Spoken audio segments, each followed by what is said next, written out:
আসসালামু আলাইকুম এভরিওয়ান, আমি Shahida Akhtar. Welcome back to Shahida's cookings and tips.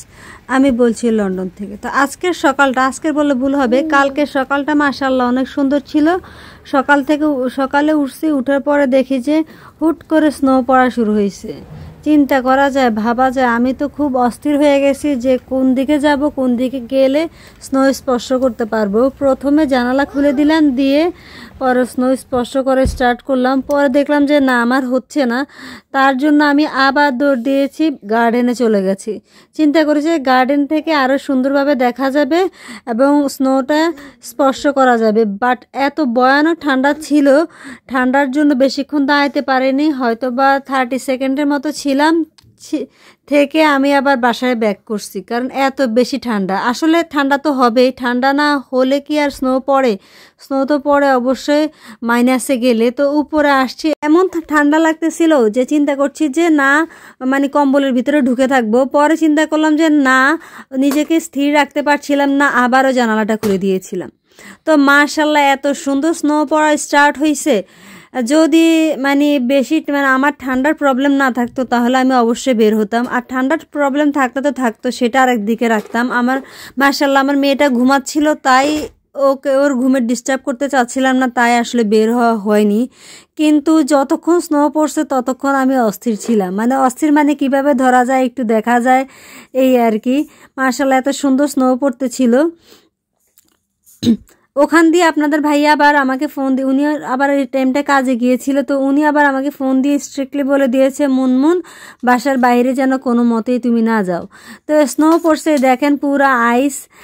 আমার কাছে খুবই ভালো লাগতেছিল, আর মনে হচ্ছিল যে যদি আরেকটু বেশি করে পড়তো তাহলে এটা দিয়ে আইসক্রিম খাওয়া যেত, তাই না? মানুষ আছে না, মানুষ কি, আমি নিজে মানুষ বললে ভুল হবে, আমি তো লোভী। একটু পাইছি তো এখন আরেকটু পাওয়ার ইচ্ছা, এই হলো অবস্থা। তো কতক্ষণ স্থির ছিলাম, জানালা অফ করে দাঁড়িয়েছিলাম, বাট আবার নিজেকে স্থির রাখতে পারলাম না, আবারও জানালাটা খুলে দিলাম। খুলে দিয়ে বাইরে দেখতেছি। তো আর কি, ফাইনালি দেখলাম যে স্নো পড়া অনেকটা কমে গেছে। এখান দিয়ে আবার যারা স্কুলে যাওয়ার বাচ্চারা, তখন আবার স্কুলে যাওয়ার টাইম ছিল, তারা আবার স্কুলে যাচ্ছে।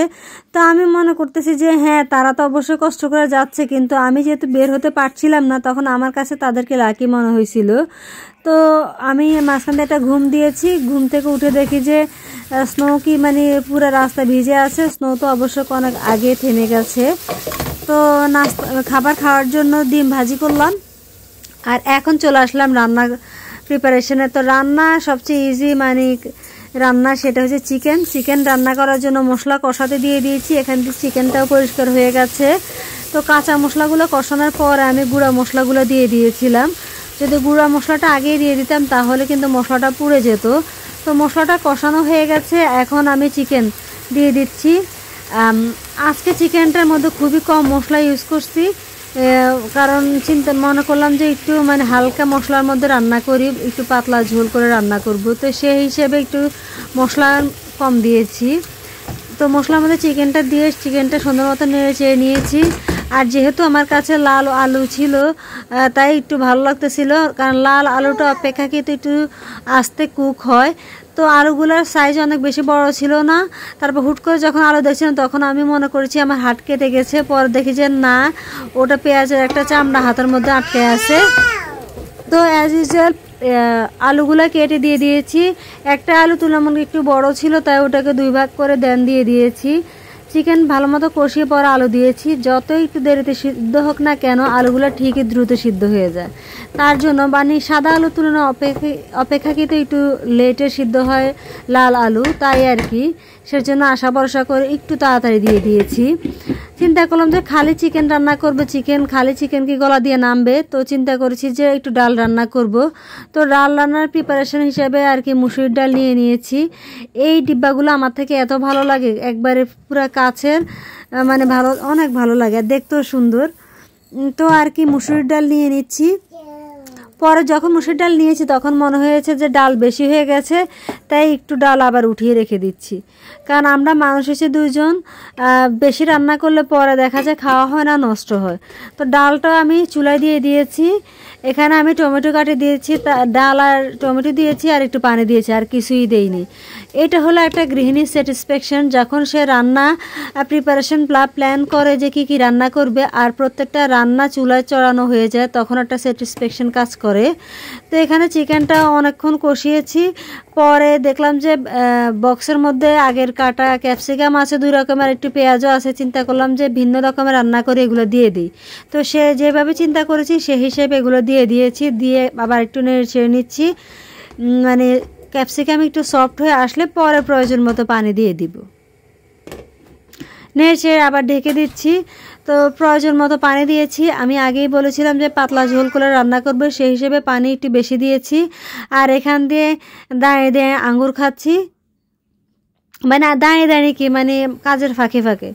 তো আমার চিকেনটা প্রায় রান্না হয়ে গেছে। ফাইনালি একটু নেড়ে দেখছি যে সব কিছু ঠিক আছে কি না, এবং লবণটাও টেস্ট করে নিচ্ছি। লবণ চিকেনের মধ্যে তো আমি মরিচের ছিটে ফোটাও দেইনি। তো এখানে আমি 2টা বড় বড় কাঁচামরিচ দিয়ে দিয়েছিলাম। কাঁচামরিচগুলো যদিও বড় হয় কিন্তু এগুলো এত বেশি ঝাল নেই, মানে একদমই ঝাল নেই, জাস্ট মাশাল্লাহ কিন্তু অনেক সুন্দর ফ্লেভার আছে। তো ফ্লেভারের জন্য কাঁচামরিচগুলো দিয়ে দিয়েছিলাম। আর এখানে ডাল রান্না, যে ডালটা আমি হ্যান্ড ব্লেন্ডারে ব্লেন্ড করে তারপর এখানে লবণ হলুদ পরিমাণ মানে মশলা দিয়ে পরে ফুটিয়ে নিয়েছিলাম। পরে আমি বাগার দিয়ে দিয়েছি। এখন ফাইনালি একটা কাঁচামরিচ দিয়ে দিয়েছি ফ্লেভারের জন্য। তো আমার খাওয়া দাওয়া শেষ। ইদানিং খাওয়া দাওয়ার শেষে আমার অনেক বেশি চকলেট খেতে মন চায়, মানে মিষ্টি খাবার। তো 2টো চকলেট নিয়েছি, নিয়ে গাছগুলোকে জিজ্ঞাসা করছিলাম তোমরা কি খাবে, ওরা কিছু বলে নাই, তাই আমি খেয়ে নিয়েছি। আপনাদের ভাইয়া কাজে থেকে এসেছে, আসার টাইমে উনি মিল্ক নিয়ে এসেছে, ব্রেড নিয়ে এসেছে আর কলা নিয়ে এসেছে। আজকের মতো আল্লাহ হাফেজ।